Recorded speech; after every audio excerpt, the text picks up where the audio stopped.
లక్షల్లో వసూలు చేసి వడ్డీతోనే చదువు చెప్పేస్తామని నమ్మించాడు. ప్రామిసరీ నోట్లిచ్చి మరీ కోట్లు వసూలు చేశాడు. డబ్బు తిరిగివ్వమని అడిగితే రివర్స్ కేసులు పెడుతూ తప్పించుకుని తిరుగుతున్నాడు. కేశవరెడ్డిపై తెలుగు రాష్ట్రాల్లో ఎన్నో కేసులు నమోదయ్యాయి.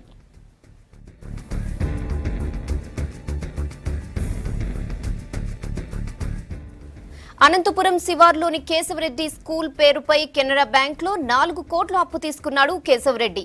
అప్పు మొత్తానికి భార్య, కుమార్తె, చెల్లెలి భర్తను షూరిటీగా ఉన్నారు. అప్పు సరిగా కట్టకపోవడంతో మార్చిలో కెనరా బ్యాంక్ నోటీసులు ఇచ్చింది. నిన్నటితో గడువు తీరటంతో స్కూల్ను స్వాధీనం చేసుకుంటున్నట్లు ఫైనల్ నోటీస్ ఇచ్చింది. ఇదే సమయంలో కేశవరెడ్డిని పోలీసులు అదుపులోకి తీసుకున్నారు. కేశవరెడ్డి అరెస్ట్ వివరాలను సాయంత్రానికి పోలీసులు ప్రకటించనున్నారు.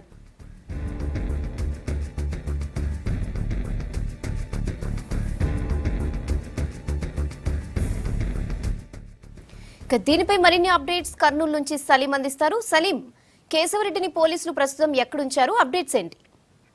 రేహానా, కేశవరెడ్డి ప్రస్తుతం కర్నూలు సిసిఎస్ పోలీసుల అదుపులో ఉన్నాడు. నిన్న రాత్రి నుంచి వాళ్ళు ఇంటరాగేట్ చేస్తున్నారు. ఎందుకంటే కేశవరెడ్డి మీద గత ఏడాది నుంచి చాలా కేసులు ఉన్నాయి.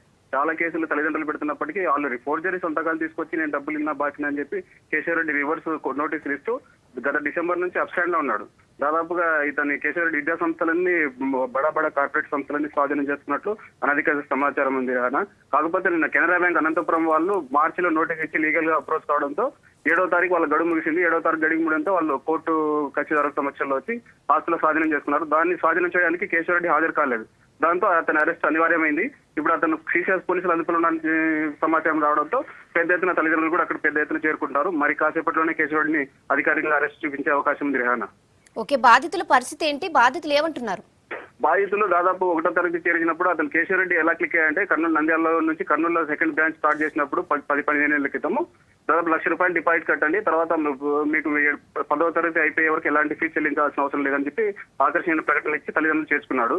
రైతుల దగ్గర సాధారణంగా నెల డబ్బులు కట్టే అవకాశం ఉండదు, ఏడాదికి ఒకసారి పంట వచ్చినప్పుడు కట్టే అవకాశం ఉంటుందని గుర్తించి ఫస్ట్ టైం ఈ స్కీమ్ ని ప్రవేశపెట్టిన దాదాపు తల్లిదండ్రులను భారీగా ఆకర్షించాడు ఇతను. దాంతో చాలా మంది ₹1,00,000 డిపాజిట్ చేసి చేపించుకున్న వాళ్ళే దాదాపు 50% పైగా ఉంటారు అతని విద్యా సంస్థల్లో. వీళ్ళందరికీ ఇతను కేశవరెడ్డి పేరు మీద ప్రామిసరీ నోట్లు ఇచ్చారు. అయితే ఆ ప్రామిసరీ నోట్లన్నీ నేను ఇవ్వలేదని చెప్పి కేశవరెడ్డి ఇప్పుడు రివర్స్ వాదిస్తున్నాడు. డిసెంబర్ నుంచి చాలా మంది తల్లిదండ్రులు అనేక పోలీస్ స్టేషన్లో, అట్లా తెలంగాణతో పాటు ఇట్లా ఆంధ్రప్రదేశ్ లోని అనేక పోలీస్ స్టేషన్లో అతని మీద కేసులు ఉన్నాయి. ప్రతి విద్యా సంస్థలో దాదాపు 10 నుంచి 20 మంది దాకా కంప్లైంట్ చేస్తున్నట్లు ఫిర్యాదులు ఉన్నాయి. అయితే అతను అబ్స్టాండ్ లో ఉంటూ అతను రివర్స్ కేసులు వేస్తూ లీగల్ నోటీసులు ఇవ్వడంతో ఈ దాగుడు మూతలు డిసెంబర్ నుంచి జరుగుతుంది. ఎట్టకేలకు అనంతపురం కెనరా బ్యాంక్ వాళ్ళు అధికారికంగా లీగల్ గా స్పందించడంతో అతని అరెస్ట్ అనివార్యమైంది. ఓకే సలీం, స్టూడెంట్స్ పరిస్థితి ఏంటి? ఎడ్యుకేషన్ కి ఏమైనా ఇబ్బందులు ఉంటాయా?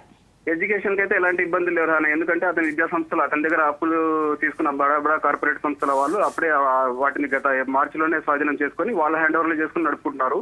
స్టాఫ్ అంతా వాళ్ళే ఉన్నారు, మొత్తం జీతాలు వెచ్చాలంతా లావాదేవీలంతా వాళ్ళే చూస్తున్నారు. ఎందుకంటే ఈ కోర్టు కేసులు ఉన్నాయి కాబట్టి ఈ విద్యా సంస్థల పేరు మార్పిడి ఒకటి పెండింగ్ లో ఉన్నట్టుంది సమాచారం ఉంది. Rehana, okay Salim, thanks for the updates.